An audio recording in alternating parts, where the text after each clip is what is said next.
ગુજરાતનો ખૂંખાર બારવટીયો ભૂપત અને છેલ્લામાં છેલ્લા કોઈને જો મળેલ હોય તો એ દેવા બાપાને એમના બાપુજી હતા એમને મળેલ છે.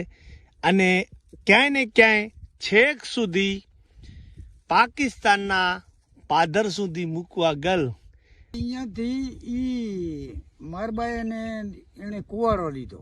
કુવાડો વનેચંદ નું કમાડ ભાંગી અને ઘરમાં ઢરી અને કઈ લીધું કે ન લીધું ઈ ભગવાન કોને ઈ એમાંથી લૂંટફાટ કરવી હતી કરીને ભૂપત બારોટિયો સડ્યો ઊંચું મોટું મકાન હતું એમાંથી એમાં સડીને વાત કર્યા ગામ જો ભાગી ગામ ભાગી. કાલ અત્યારની વાત છે કે ગામ મળ્યો ભાગવા મળ્યા ગામમાં ભાગી જો અને રવા ડોકરાની ઘરે રોટલા ખાતા.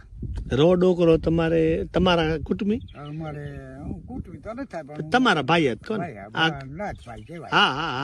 અહીંયા રોટલા ખાતા. અહીંયા રોટલા ખાતા રવા એ બસ એવું સતવાદી હતો એમ એને લાગતા ને તો બધું હોય તો બધું ન લાગતી એમ. હા કહેવાનો મારો મતલબ કે જો આખી ગુજરાતમાં છેલ્લી વખત જો મોઢું જોયું હોય તો તમારા બાપે ભૂપત બારવટીયા.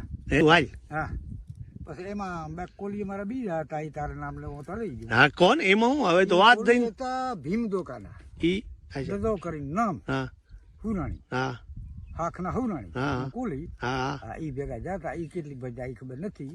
ઈ પાકિસ્તાનમાં જાય છે પછી વરી નીકળી જાય. અચ્છા વરામણા કરવા કરવા. હા ભાઈ ઈ તો કેટલા ટાઈમ કરવા ઈ માણે હમણાં હોતી હતો એમ. હવે ભૂપત ના આંખો જોનારા કોઈ વજ્યા છે બધા મરી ગયા. ઈ માણસ છે તો છે ખાટલે પીડ્યો હવે ઈ દદો હુરાણી ઈ કીએ ગામ ઈ ભીમ દો કે